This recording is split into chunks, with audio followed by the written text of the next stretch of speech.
व्यक्ति शंकराचार्य नहीं लिख सकता।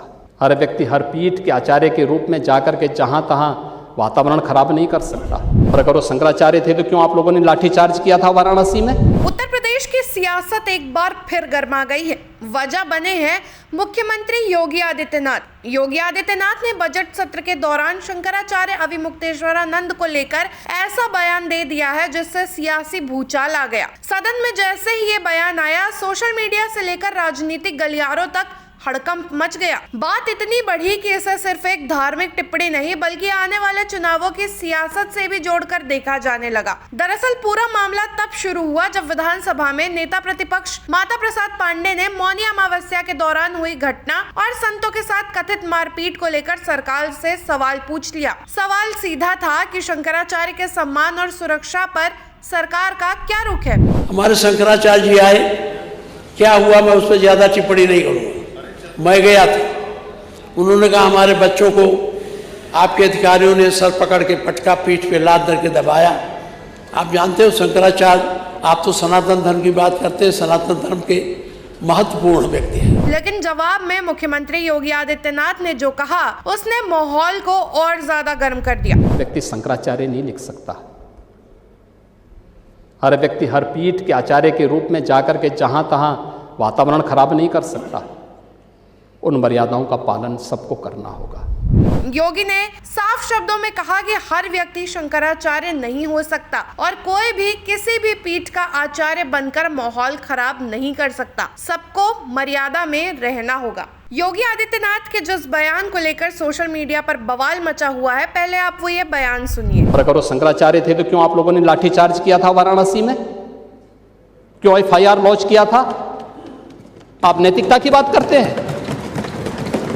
एग्जिट गेट है जहां से श्रद्धालु बाहर निकल रहा है स्नान करके, उस द्वार, उस पेंटून से, उस मार्ग से किसी को बाहर निकलने का कोई वो नहीं, क्योंकि उससे अंदर जाने का कोई प्रयास करता है तो एक नए स्टैम्पेड को जन्म देता है, वहां पे नए भगदड़ को जन्म देता है, श्रद्धालुओं के जीवन के साथ खिलवाड़ करता है। एक जिम्मेदार और मर्यादित व्यक्ति कभी इस प्रकार का आचरण नहीं कर सकता। लोक माता के नाम पर, शंकराचार्य के नाम पर, SIR के नाम पर या किसी अन्य के नाम पर समाज को गुमराह बंद करिए। देश के बारे में सोचिए। आपको पूछना है, सपा के लोग पूछें, लेकिन हम लोग मर्यादित लोग हैं। कानून का शासन पर विश्वास करते हैं। कानून का शासन पालन करना भी जानते हैं, पालन करवाना भी जानते हैं। दोनों चीजों को एक साथ लागू करवाना जानते हैं। इतना कहने के बाद ही यहाँ से बवाल शुरू हो गया। इस बयान को लेकर शंकराचार्य अविमुक्तेश्वरानंद ने तीखा पलटवार किया और सरकार को सीधे घेरते हुए कहा कि धर्मचारियों का अपमान बर्दाश्त नहीं किया जाएगा। उन्होंने संकेतों में ही सही लेकिन सरकार की नीयत पर सवाल खड़े कर दिए। संत समाज के कई लोगों ने भी इस पर नाराजगी जताई, जिससे मामला और तूल पकड़ गया।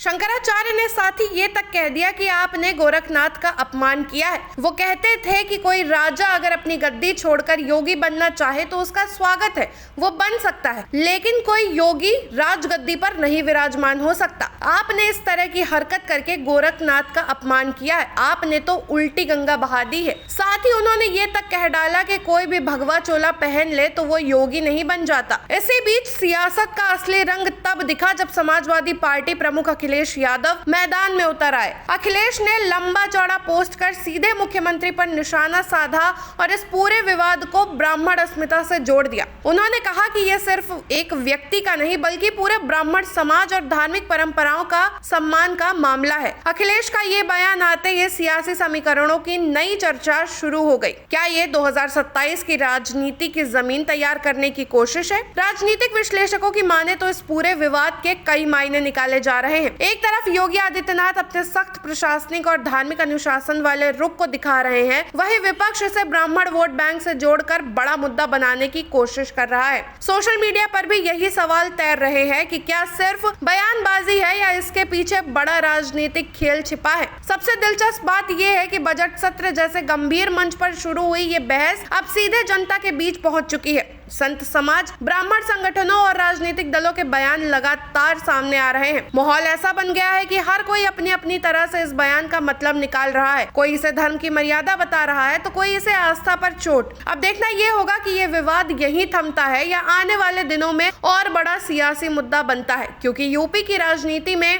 धर्म, संत और जातीय समीकरण हमेशा बड़ा असर डालते रहे हैं। और जब मुख्यमंत्री शंकराचार्य और अखिलेश यादव जैसे बड़े नाम एक ही मुद्दे पर आमने सामने आ जाएं, तो सियासत का पारा चढ़ना तय माना जाता है।